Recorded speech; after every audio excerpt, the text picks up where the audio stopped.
fire, or ambulance? I'm the police. Okay, and what's going on there? I've been kidnapped and I've been missing for 10 years and I'm here, I'm free now.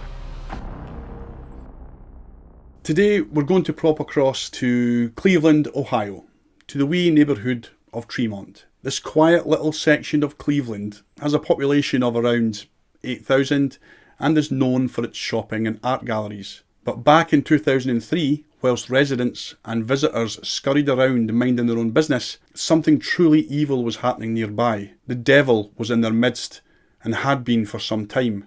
His name was Ariel Castro. This is a story of kidnap, assault, torture, forced abortion, unwanted pregnancy, and after 10 years, eventual escape and rescue. Hi folks, my name is Johnny and welcome to The Oddest. Join me now as we delve into the harrowing experience of 3 young women who were held against their will and subjected to a decade's worth of abuse, horror and torture.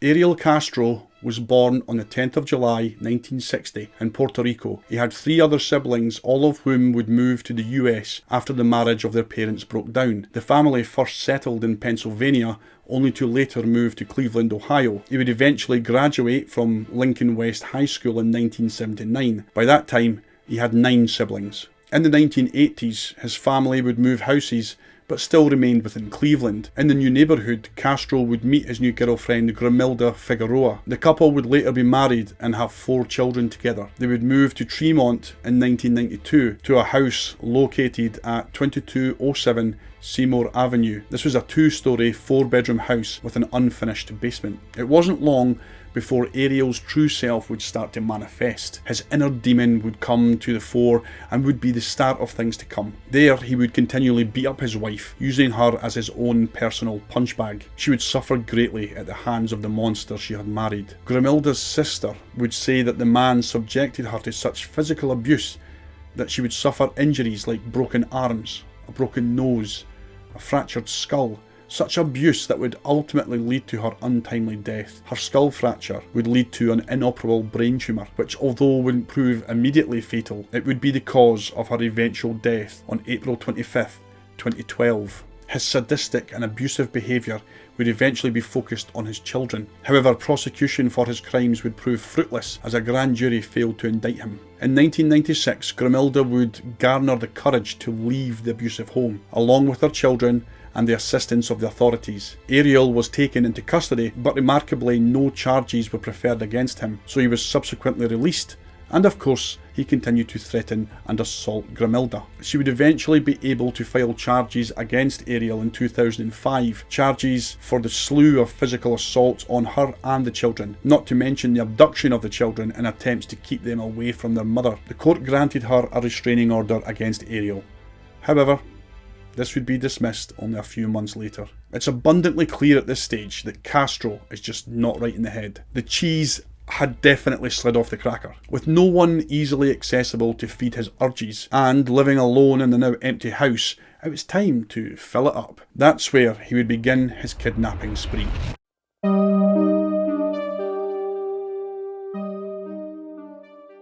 Michelle Knight was born on the 23rd of April 1981 in Cleveland, Ohio. She had aspirations from a young age of becoming a firefighter or a vet. This was because she had a love of animals. She was short in stature. As a consequence, she was bullied in school and adopted the nickname Shorty. She fell pregnant at the age of 17. She had a son called Joey, but she lost custody as the kid had been injured and social services removed the child when he was 2 years old. It's believed that the boy was injured by a boyfriend of her mother's. Michelle, now 21 years old, had vowed to regain custody of her son. On the 23rd of August 2002, she was away to do just that.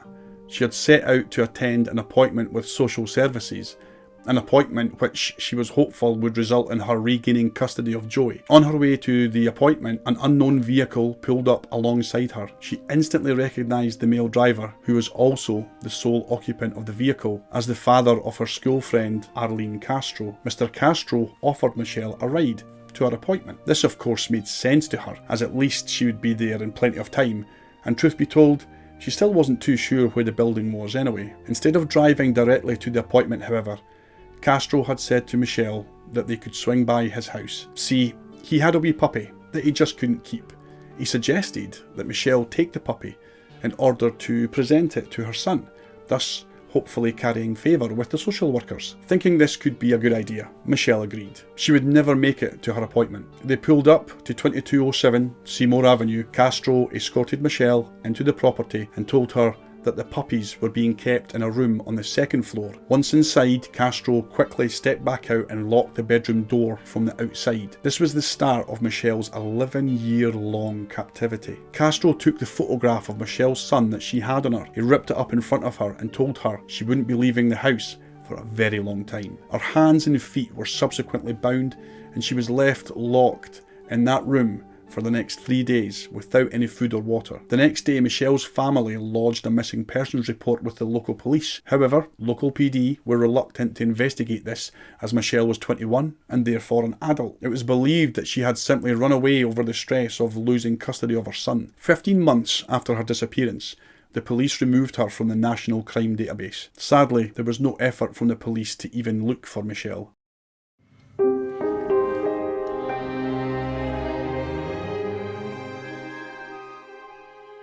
For a young woman just about to turn 17, there are many thoughts and feelings as the teenager navigates her way into adulthood. Many worries like school, or maybe a job. What does her future hold? Whatever it is she's thinking, whatever she's worried about, kidnapping should never be a realistic worry. On the 21st of April 2003, 16-year-old Amanda Berry would mainly be thinking about her loved ones and how her 17th birthday would go. After all, tomorrow was her birthday, but it would not be spent celebrating, nor would it be spent in the company of loved ones. Amanda would spend her 17th birthday chained to a pole in an unfamiliar dark basement, only after being physically and sexually assaulted by a man that she knew to be the father of someone from school. His name was Ariel Castro. Amanda Berry was born on April 22nd, 1986 in Cleveland, Ohio. She was known as being hard-working. Even as a teenager, she worked nearby in a local Burger King. On the evening of the 21st of April 2003, Amanda would finish her shift at 8 p.m,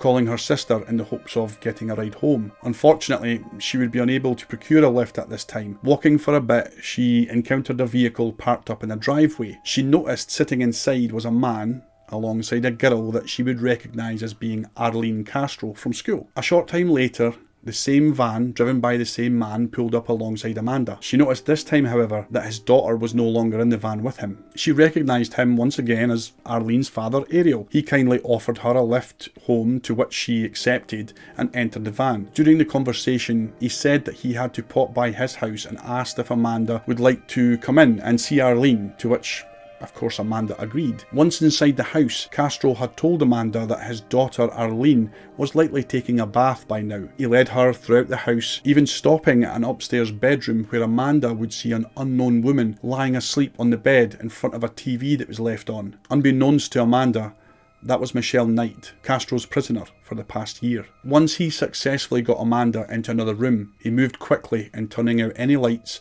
and subjected her to a violent physical and sexual assault. Afterwards, he would move her to the basement where he would bind her hands and legs. He would then cover her head with a motorcycle helmet in order to stifle the girl's screams, telling her, "Just you be quiet and I'll take you home." He then left her chained to a pole with a helmet on. Amanda screamed and begged for help. However, her pleas would go unheard thanks to the soundproofing of the helmet. "I was so scared that I was going to die. I didn't think that I was going to ever make it home." Luanda Miller, Amanda's mother, reported her missing, but again the police were not interested and merely considered her a runaway. A few days after Amanda's disappearance, Luanda received a chilling phone call. The call came from Amanda's cell phone, but it was not Amanda on the line. It was a strange male voice. The voice told Luana that he had Amanda, that she was okay and will be coming home in a couple of days. With this information, the police were finally convinced that Amanda's disappearance required some investigation. Luanda continued to aid the investigators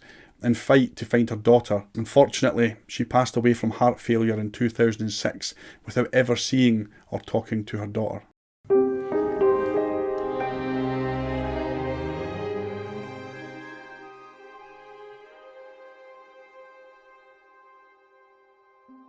On the 2nd of April 2004, Castro would take to the streets once more in search of his next victim. The unlikely victim at this point would be a close friend of his daughter's called Gina de Jesus. Gina's dad, Felix de Jesus, was actually friends with the covert monster Ariel Castro. Castro would orchestrate a plan, using his daughter Arlene to unknowingly bait his next victim. On the 2nd of April, the girls would finish class at Wilbur Wright Medical School.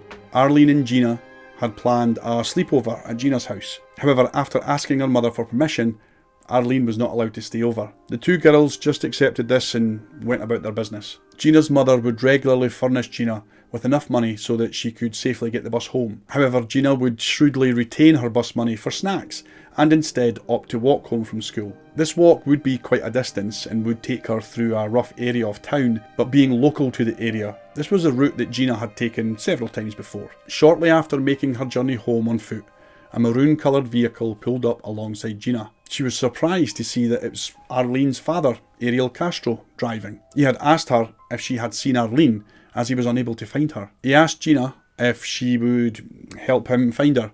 In return, he would give her a ride home. Gina had two options: refuse the ride and walk the 40 blocks home through a dodgy area, or help find her friend and get home faster and safer. Of course she accepted the offer. Why would she not? It's her friend's dad after all.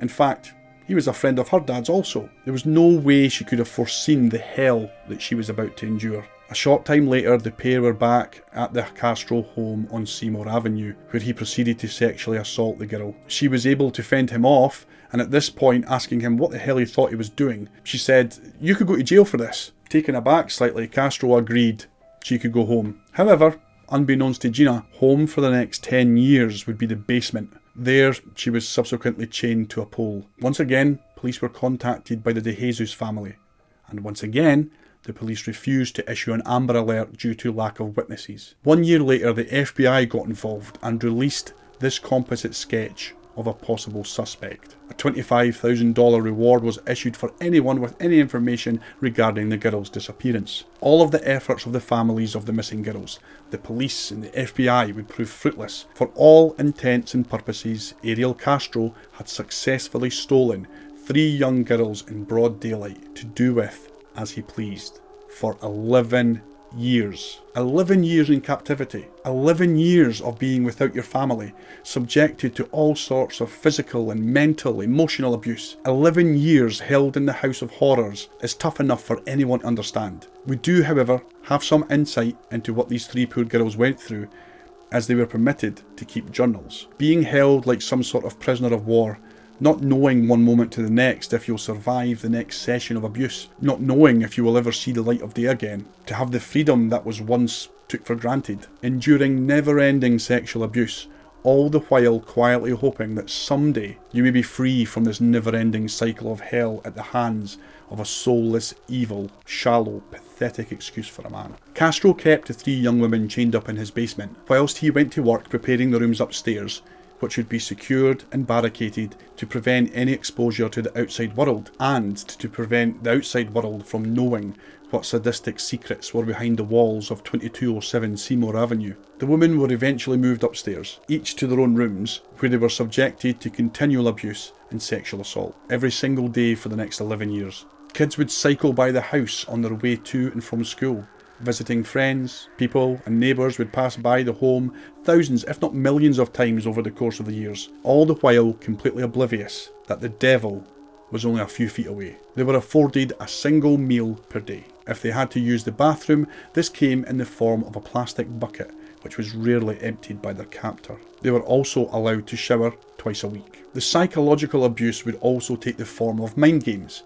In order for Castro to demonstrate his absolute power over the girls, he would sometimes leave the bedroom doors slightly ajar. This would give his prisoners a glimmer of hope. Only when any of them tried to escape, they would be caught and punished with a beating. Their birthdays would come and go, of course, uncelebrated. However, Castro would force the girls to celebrate their own abduction day. By Michelle's accounts, she was pregnant during this time at least 5 times, but was subjected to induced abortion each time at the hands of Castro. Amanda was moved to a room the size of a closet and chained to a radiator there, where she would continue to be beaten and sexually assaulted, eventually falling pregnant and subsequently giving birth to a girl called Jocelyn in 2006. Amanda would later recall, "This is his kid, you know. How do I feel about that? and she resembled him a lot, and I would look at her and I just felt like, she's mine. She's mine. She taught her daughter to read and write. Castro grew fond of the child and allowed her freedoms that the other girls didn't get. He would take the child to the park and to visit his mother. Ariel Castro would keep up appearances in society. He would see his family, and they would even visit him. On one occasion, he moved his prisoners down into the basement whilst his daughter visited the house. He warned the girls that should they make any noise, he would not hesitate in killing everyone, a threat that the girls wholeheartedly believed to be true. He even still kept his job as a school bus driver. I know, right? He was a school bus driver. I swear, you couldn't write this. He was eventually sacked from this job. Jocelyn, the child that Amanda had as a result of her repeated rape at the hands of Ariel Castro, would prove to be the woman's saving grace. See, come 2013, Jocelyn was now 6, and on the 6th of May that year, the child had entered the room where her mother was being held captive and told her that she couldn't find Ariel anywhere. Amanda recounted, "My heart immediately started pounding because I'm like, should I chance it? If I'm going to do it, I need to do it now." As her bedroom door was unlocked, she was able to gain entry into the main part of the house. By some miracle, Castro had forgotten to lock the main door into the house, which was also wired with an alarm. Once she had that opened, she noticed that the screen door was in fact locked, but was able to squeeze her thin arm through a gap in the screen and scream for help. Through the gap, she could see neighbours across the street and continued to shout for help. A neighbour, Charles Ramsey, heard the woman's screams and helped break down the door and called 911. I meet my McDonald's, I come outside, I see this girl going nuts, trying to get out of her house. Amanda would speak to the police on the phone, telling them, 911, you need, Please, help me, I'm Amanda Berry. you need police, fire, or ambulance. I need police. Okay, and what's going on there? I've been kidnapped and I've been missing for 10 years and I'm here, I'm free now. She also directed police to the address, telling them of the other women held captive inside. When police arrived on scene, they forced entry to 2207 Seymour Avenue and would find Michelle Knight and Gina De Jesus in rooms upstairs. As they were led outside, the women stepped off the front porch and took a deep breath. They were free. For the first time in over a decade, it was over. Michelle would later say, "The first time I was actually able to sit outside, feel the sun, it was so warm, so bright, it was like God was shining a big light on me." Ariel Castro was swiftly arrested and taken into custody. On the 8th of May 2013, he was charged with 4 counts of kidnapping and 3 counts of rape. On the 7th of June, the grand jury indicted him on 329 charges. He pleaded not guilty and opted to forgo a lengthy public trial. On the 3rd of July, Castro was found by experts to be mentally competent, and so the prosecution began preparing for the trial. A DNA test confirmed that he was the father of wee Jocelyn, and although he requested to see her, that request was denied. On the 12th of July, the grand jury returned its indictment of 512 counts of kidnapping, 446 counts of rape, 7 counts of gross sexual imposition, 6 counts of felonious assault, 3 counts of child endangerment, 2 counts of aggravated murder, and 1 count of possession of criminal tools. Castro finally pleaded guilty on the 26th of July 2013. As part of a plea bargain which called for consecutive sentences of life in prison plus 1,000 years, all without parole. I'm not a monster, I'm a normal person. I am just sick. I have an addiction. The house on 2207 Seymour Avenue was also destroyed, along with the memories of the atrocities that took place there. On the 2nd of December 2013, 53-year-old Ariel Castro was found dead in his jail cell at the Correctional Reception Centre in Ohio. The cause of death was ruled as suicide by hanging. I'm not going to speak anymore about this piece of shit. The coward hung himself. End of story. Good riddance. Michelle Knight went on to write a New York Times best-selling memoir called Finding Me, before changing her name to Lily Rose Lee. She got married in 2015 and hoped to be reunited with Joey, her son, who was adopted during her absence. Amanda Berry and Gina De Jesus went on to publish their own stories and received honorary diplomas from John Marshall High School in 2015. Amanda joined the staff of Fox 8 in Cleveland in 2017, hosting a segment there called Missing, whilst Gina joined an Amber Alert programme to help locate missing persons. Here I am once again saying thank you all ever so much for taking the time to watch my video and join me on this journey. Please guys, stay safe and keep smiling.